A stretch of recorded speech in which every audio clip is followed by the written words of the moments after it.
ಒಂದು ಕುಟುಂಬದಲ್ಲಿ ಇಷ್ಟು ಒಂದು ಕಲೆ ಮೇಳೈಸಿದೆ ಅಂದರೆ ಅದು ಯಾವ ಭಗವಂತನ ಯಾವ ಜನ್ಮದ ಪುಣ್ಯ ಅಂತೇಳಿ ಹೇಳಲಿಕ್ಕೆ ಗೊತ್ತಾಗ್ತಾ ಇಲ್ಲ. ಮತ್ತು ಬಪ್ಪ ಕೇಳ್ತಾ ಇದ್ದ, ಹೇಗಾಯ್ತೋ ಪರಮೇಶ್ವರನ ಇದು ಕಾರ್ಯಕ್ರಮ? ಸಿಕ್ಕಾಪಟ್ಟೆ ಚಲೋ ಆತಮ್ಮ.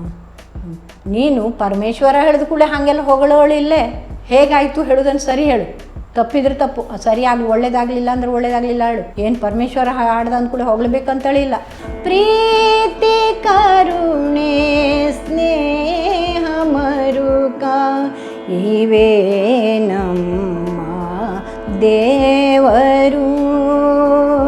ತಂದೆಯಿಂದ ಬಂದ ಒಂದು ದೊಡ್ಡ ಒಂದು ಬೆಲೆ ಕಟ್ಟಲಿಕ್ಕೆ ಆಗದೆ ಇರುವಂಥ ಬಳುವಳಿಯ ಸಂಗೀತ. ಹಾಗಂತೇಳಿ ತಂದೆಗೆ ಇತ್ತ ಅದು ನಮಗೆ ಗೊತ್ತಿಲ್ಲ. ನಮಗಂತೂ ಕಾಣೋದು ತಂದೆನೇ. ಕೋಯಲಿಯ ಬೋಲೆ ಅಂಬುವ ಡಾರ ಪರ ಕೋಯಲಿಯ ಬೋಲೆ ಅಂಬುವ ಕೋಯಲಿಯ ಬೋಲೆ ಅಂಬುವ ಕೋಯಲಿಯ.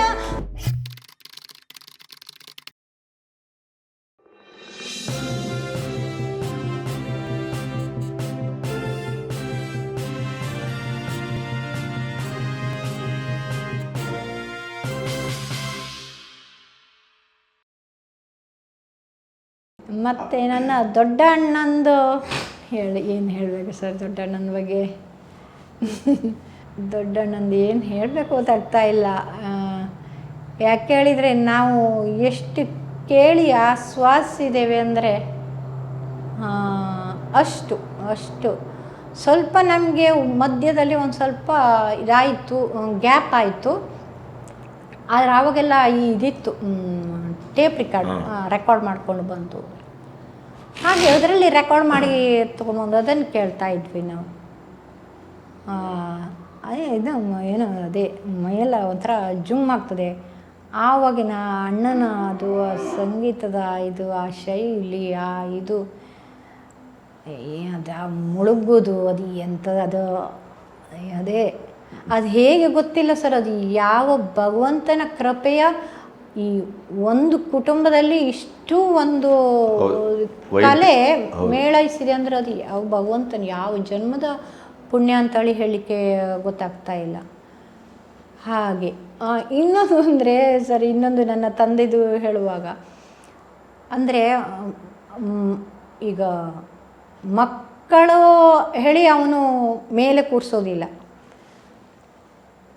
ಈಗ ಅದೇ ಸ್ವಲ್ಪ ಗ್ಯಾಪ್ ಇತ್ತು, ನನ್ನ ಅಣ್ಣನಿಗೂ ಅಪ್ಪನಿಗೂ ಸ್ವಲ್ಪ ಗ್ಯಾಪ್ ಇತ್ತು ಮಧ್ಯದಲ್ಲಿ. ಆವಾಗ ಅಣ್ಣಂದು ಎಲ್ಲೋ ಕಡೆ ಪ್ರೋಗ್ರಾಮ್ ಎಲ್ಲ ನಡೀತಾ ಇತ್ತು. ಆವಾಗ ಅಣ್ಣನ ಫ್ರೆಂಡ್ ಇಲ್ಲಿ ನಮ್ಮ ಒಂದೂರು GK ಭಟ್ ಅಂತೇಳಿದ್ದಾರೆ, ಭಟ್ಟಣ್ಣ ಹೇಳ್ತೇವೆ ನಾವು, GK ಭಟ್ ಅಂತೇಳಿ. ಅವರು ಅಣ್ಣಂದು ಪ್ರೋಗ್ರಾಮ್ ಎಲ್ಲಿಯಾದರೂ ಅವರು ಇದ್ದೇ ಇದ್ದಾರೆ. ಅವರು ಏನು ಮಾಡ್ತಾರೆ, ಅಲ್ಲಿ ರೆಕಾರ್ಡ್ ಮಾಡಿ ತಂದು ಇಲ್ಲಿ ಕೇಳಿಸೋದಿಲ್ಲ. ಮತ್ತು ಬಪ್ಪ ಕೇಳ್ತಾ ಇದ್ದ, ಹೇಗಾಯ್ತೋ ಪರಮೇಶ್ವರನ ಇದು ಕಾರ್ಯಕ್ರಮ? ಸಿಕ್ಕಾಪಟ್ಟೆ ಚಲೋ ಆತಮ್ಮ.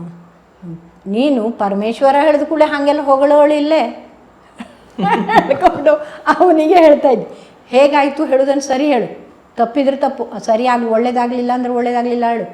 ಏನು ಪರಮೇಶ್ವರ ಹಾಡ್ದ ಅಂದ್ಕೂಡ ಹೊಗಳ್ಬೇಕಂತೇಳಿಲ್ಲ ಅಂತೇಳಿ ಅವನಿಗೆ ಹೇಳ್ತಾ ಇದ್ದೆ. ಇದು ನನ್ನ ಮುಂದೆನೇ ಹೇಳಿದ್ದಿದ್ದು.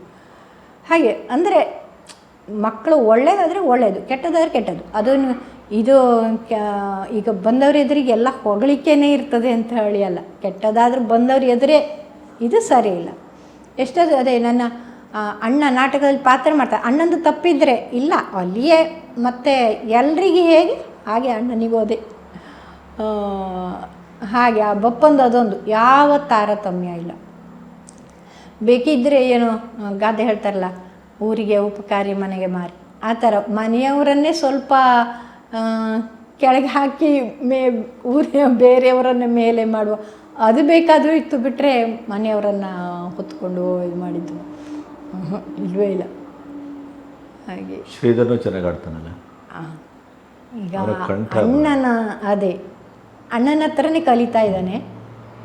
ಅಣ್ಣನ ನಂತರ ಅಣ್ಣನ ಸರಿಯಾದ ಸ್ಥಾನ ತುಂಬೋದು ಅವನೇ. ಮತ್ತು ಈಗ ಅವನ ಹತ್ರ ನಾನು ಕಲಿತಾ ಇದ್ದೇನೆ.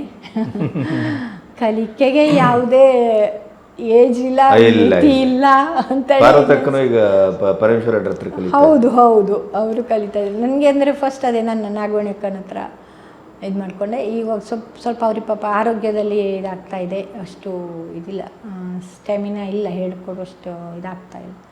ಹಾಗೆ ಈಗ ತಮ್ಮನ ಹತ್ರ ಶುರು ಮಾಡ್ಕೊಂಡಿದ್ದೇನೆ. ಏನು ತಮ್ಮನ ಇದಕ್ಕೆಲ್ಲ ನಾನು ಹೋಗ್ತಾ ಇಲ್ಲ, ಆ ಎತ್ತರಕ್ಕೆಲ್ಲ ಏರ್ಲಿಕ್ಕೆ ಸಾಧ್ಯ ಇಲ್ಲ. ಇನ್ನು ನೆಕ್ಸ್ಟ್ ಜನ್ಮ ಏನಾದರೂ ಇದ್ದರೆ ಆವಾಗಾದರೂ ಹೋಗುವ ಅಂಥೇಳಿ ಇದನ್ನು ಈ ಒಂದು ಇಟ್ಕೊಂಡು ಕಲಿತಾ ಇದ್ದೇನೆ.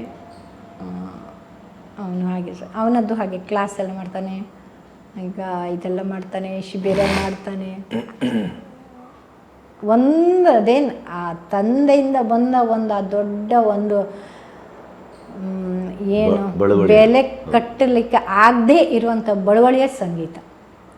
ಹಾಗಂತೇಳಿ ಆ ತಂದೆಗೆ ಇತ್ತ ಅದು ನಮಗೆ ಗೊತ್ತಿಲ್ಲ. ನಮಗಂತೂ ಕಾಣೋದು ತಂದೆಯಿಂದ ಬಂದ ಬಳುವಳಿ. ಅದು ಬಿಟ್ಟರೆ ಈಗ ನಮ್ಮ ಅಜ್ಜನ ಕಾಲದಲ್ಲಿ ಅದು ನನಗೆ ಗೊತ್ತಿಲ್ಲ. ಹಾಗಾಗಿ ಸಂಗೀತದ ಮಟ್ಟಿಗೆ ಅದರಲ್ಲಿ ನನಗೆ ನನ್ನ ತಂದೆಯ ನಮಗೆ ಹೀರೋ. ಪ್ರಶ್ನೆನೇ ಇಲ್ಲ. ಇದು ನನ್ನ ಅಕ್ಕ ಕಂಪೋಸ್ ಮಾಡಿದ ಒಂದು ಭಾವಗೀತೆ, GS ಶಿವರುದ್ರಪ್ಪನವರದ್ದು. ನನ್ನ ಅಕ್ಕ ನಾಗವೇಣಿ ಹೆಗಡೆ, ನನ್ನ ಗುರುಗಳು ಸಹ. ಪ್ರೀತಿ ಕರುಣೆ ಸ್ನೇಹ ಮರುಕ ಇವೇ ನಮ್ಮ ದೇವರು. ಪ್ರೀತಿ ಕರುಣೆ ಸ್ನೇಹ ಮರುಕ ಇವೇ ನಮ್ಮ ದೇವರು. ಕಂಬನಿಯೇ ಇಲ್ಲಿ ತೀರ್ಥ ನಿಟ್ಟುಸಿರೆ ಧೂಪವು. ಕಂಬನಿಯೇ ಇಲ್ಲಿ ತೀರ್ಥ ನಿಟ್ಟುಸಿರೆ ಧೂಪವು. ಪ್ರೀತಿ ಕರುಣೆ ಸ್ನೇಹ ಮರುಕ ಇವೇ ನಮ್ಮ ದೇವರು. ತಾನು ತನ್ನದೆನ್ನುವುದನು ಕೊಡುವುದೇ ನೈವೇದ್ಯವೋ. ತಾನು ತನ್ನದೆನ್ನುವುದನು ಕೊಡುವುದೇ ನೈವೇದ್ಯವೋ. ಬೇಡ ಬೇರೆ ದೇಗುಲ ಇಲ್ಲಿ ಎಲ್ಲ ನಿರ್ಮಲ. ಇದು ಬೆಳಕಿನ ವರ್ತುಲ. ಪ್ರೀತಿ ಕರುಣೆ ಸ್ನೇಹ ಮರುಕ ಇವೇ ನಮ್ಮ ದೇವರು. ಇಲ್ಲಿ ಇಲ್ಲ ಜಾತಿ ಗೀತಿ, ಇಲ್ಲಿ ಇರುವುದೊಂದೇ ಪ್ರೀತಿ. ಇಲ್ಲ ಜಾತಿ ಗೀತಿ, ಇಲ್ಲಿ ಇರುವುದೊಂದೇ ಪ್ರೀತಿ. ಅಳೆಯಲಾರದಿದನು ನೀತಿ, ಇಲ್ಲಿ ನೀತಿಯೊಂದೇ ಪ್ರೀತಿ. ಅದೇ ಇಲ್ಲಿ ನಿಯತಿಯು. ಅದಕ್ಕಧೀನ ನಮ್ಮ ಬದುಕು, ಅದಕ್ಕಧೀನ ನಮ್ಮ ಬದುಕು. ತಾರೆ ಚಂದ್ರ ಗ್ರಹಗಳು ಪ್ರೀತಿ ಕರುಣೆ ಸ್ನೇಹ ಮರುಕ ಇವೇ ನಮ್ಮ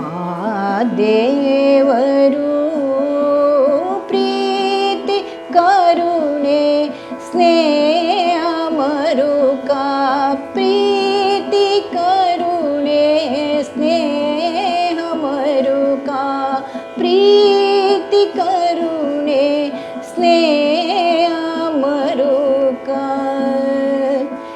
ಇವೇ ನಮ್ಮ ದೇವರು.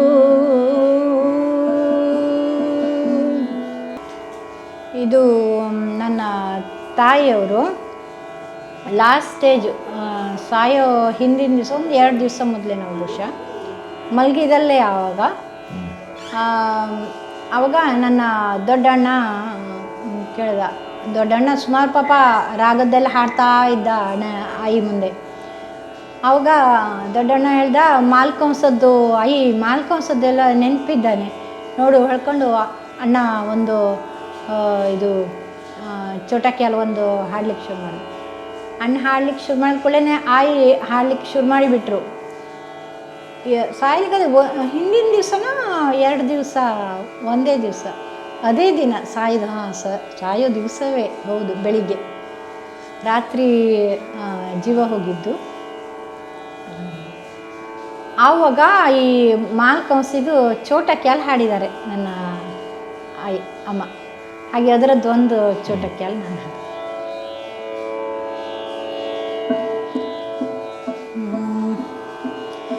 कोयलिया बोले अम्बुआ डार पर, कोयलिया बोले अम्बुआ डार पर, कोयलिया बोले अम्बुआ डार पर, ऋतु बसंत की देत संदेशवा, ऋतु बसंत की देत संदेशवा, कोयलिया बोले अम्बुआ डार पर, नया कलियन पर गूंजत भंवरा, नया कलियन पर गूंजत भंवरा, नया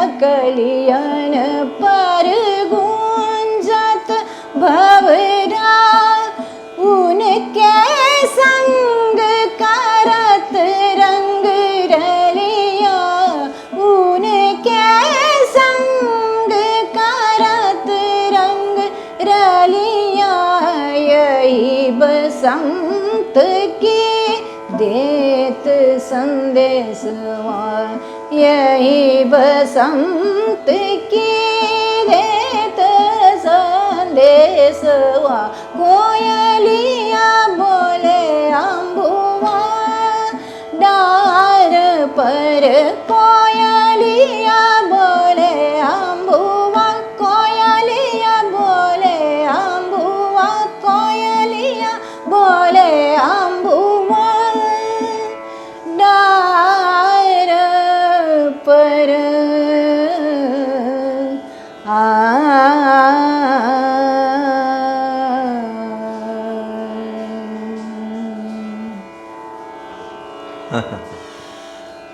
ಸೊ ಕೊನೆಯದಾಗಿ ಏನಾದರೂ ಇನ್ನೊಂದು ನನ್ನ ತಂದೆಯವರ ಒಂದು ವಿಶೇಷ ಗುಣ ಅಂದರೆ ಅವರು ಹೇಗೆ ಒಂದು ಈ ಪೂಜೆ ಪುನಸ್ಕಾರಗಳಲ್ಲಿ ಅವರು ಎಷ್ಟು ಒಂದು ಭಕ್ತಿ ಶ್ರದ್ಧೆಯಿಂದ ಅವರು ಇದು ಮಾಡ್ತಾಯಿದ್ರು, ನಿಷ್ಠೆನೆಲ್ಲ ಇದು ಮಾಡ್ತಾಯಿದ್ರು, ನಿಷ್ಠೆಯಲ್ಲಿ ಮಾಡ್ತಾಯಿದ್ರು.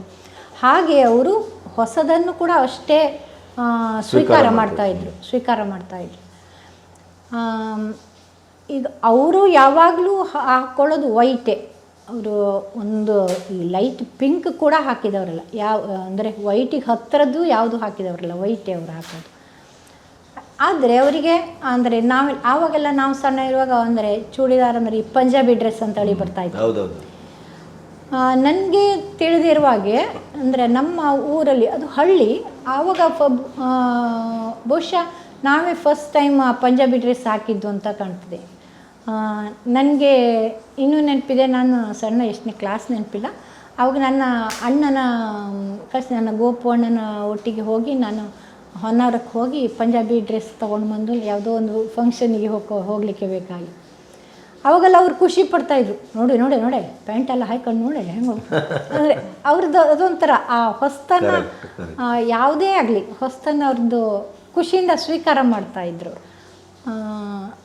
ಅದೇ ಆ ಥರದ್ದೆಲ್ಲ. ಮತ್ತು ಒಂದು ನಮಗೆ ಸೈಕಲ್ ಇದೆ, ಅವ್ರು ಕಲಿಸ್ಲಿಕ್ಕೇನು ಬರ್ತಾಯಿರಲಿಲ್ಲ, ಸೈಕಲ್ ಕೊಟ್ಬಿಡ್ತಾಯಿದ್ರು ಅಂತೇಳಿ. ನಮಗೆ ಹೇಗೂ ನಮ್ಮದೇ ಪರಿವಾರ ಇದೆಯಲ್ವ, ಅಣ್ಣ ತಮ್ಮಂದ್ರೆಲ್ಲ ಇದ್ದಾರೆ ಹೇಳ್ಕೊಡ್ಲಿಕ್ಕೆ. ಹಾಗೆ ಸೈಕಲ್ ಮತ್ತು ಅವ್ರದ್ದು TVS ಬಂತು, ಅದನ್ನು ತೊಗೊಂಡು ಹೋಗಲಿಕ್ಕೆ ಅದೆಲ್ಲ ನಮಗೆ ಆವಾಗ ಅಷ್ಟು ಒಂಥರ ಫ್ರೀಡಮ್ ಇತ್ತು. ಅವಾಗ ಅದನ್ನೆಲ್ಲ ಕೊಡ್ತಾಯಿದ್ರು ನಮಗೆ. ಹಾಗೆ ಅದೇ ನೆನಪು ಮಾಡ್ಕೊಳ್ಳಿಕ್ಕೆ ಹೋದರೆ ಅದು ಕೆದಕ್ತಾ ಹೋದರೆ ಇನ್ನೂ ಇರ್ಬೋದು. ಅದನ್ನು ಸಡನ್ನಾಗಿ ಈಗ ಯಾವ್ದು ನೆನಪಿಗೆ ಬರ್ತಾ ಇಲ್ಲ. ಹಾಗೆ ಈಗ ಇಷ್ಟನ್ನು ನಮ್ಮ ಈ ಏನು ನೆನಪಿನ ಬುತ್ತಿಯಿಂದ ಕೆದಕ್ಸಿದ್ದಕ್ಕೆ ನಿಮಗೆ ತುಂಬ ತುಂಬ ತುಂಬ ಆಭಾರಿಯಾಗಿದ್ದೇನೆ. ಇಲ್ಲಾಂದರೆ ಇಷ್ಟೆಲ್ಲ ನಾವು ಕೂತ್ಕೊಂಡು ತಂದೆ ಬಗ್ಗೆ ಯೋಚನೆಯೂ ಮಾಡ್ತಾ ಇರಲಿಲ್ಲ. ಏನೋ ಮೇಲಿನ ಮೇಲೆ ನಾವು ಯೋಚನೆ ಮಾಡ್ತೇವೆ ಬಿಡ್ತೇವೆ ಹಾಗೆ ಅಷ್ಟೇ. ಆದರೆ ಇಷ್ಟು ನಮಗೆ ಈ ಬಾಲ್ಯದ ಒಂದು ಇದನ್ನೆಲ್ಲ ನೀವು ನೆನಪಿಸಿದ್ರಿ. ತುಂಬ ತುಂಬ ಧನ್ಯವಾದಗಳು ನಿಮಗೆ. ನೆನಪುಗಳ ಹಾಗೆ ಕೆದಕಬೇಕದು. ಹೌದು, ಬೆದಕಿದಾಗ ಬರ್ತಾ ಹೋಗ್ತದೆ. ಅದಕ್ಕೊಂದು ಉದ್ದೇಶ ಇರಬೇಕು. ಹೌದು, ಇದು ಒಂದು ಸದುದ್ದೇಶದ ಕೆದಕುವಿಕೆ. ಹಾಗಾಗಿ ನನಗೂ ತುಂಬ ಆತ್ಮತೃಪ್ತಿಯನ್ನು ಕೊಡುವಂಥದ್ದು. ನೀವು ಪುತ್ತೂರಿನಿಂದ ಇಲ್ಲಿವರೆಗೆ ನನ್ನೊಟ್ಟಿಗೆ ಮಾತಾಡಲಿಕ್ಕೆ ಬಂದು ಇಷ್ಟೊತ್ತು ಮಾತಾಡಿದ್ರಿ. ಬಹಳ ಬಹಳ ಸಂತೋಷ, ಬಹಳ ತುಂಬ ತುಂಬ ಸಂತೋಷ. ನಾವು ಪುತ್ತೂರಿಂದ ಬರೋದು ದೊಡ್ಡದಲ್ಲ ಸರ್. ನಾವು ತಾಯಿ ಮನೆಗೆ ಅಂತೇಳಿ ಎಷ್ಟೊತ್ತಿಗೆ ಕರೆದ್ರೂ ಓಡಿ ಬರ್ತೇವೆ. ಆದರೆ ನೀವು ಬೆಂಗಳೂರಿಂದ ಇಲ್ಲಿಗೆ ಬಂದು ನಮಗೆ ಬೇಕಾಗಿ ಇಷ್ಟು ಟೈಮ್ ಸ್ಪೆಂಡ್ ಮಾಡಿದ್ದೀರಿ. ಹಾಗಾಗಿ ತುಂಬ ತುಂಬ ಧನ್ಯವಾದಗಳು ನಿಮಗೆ. ನಿಮ್ಮ ಈ ಯೂಟ್ಯೂಬ್ ಚಾನಲ್ ಇನ್ನೂ ಸಹಸ್ರ ಲಕ್ಷ ಸಂಖ್ಯೆ ಜನ ಇನ್ನೂ ವ್ಯೂವರ್ಸ್ ಜಾಸ್ತಿ ಆಗ್ತಾ ಹೋಗಲಿ. ಈ ಶುಭ ಯುಗಾದಿ ಹೊಸ ವರ್ಷದ ಸಂದರ್ಭದಲ್ಲಿ ಅಂತೇಳಿ ಕೇಳ್ಕೊಳ್ತೀನಿ. Thank you so much.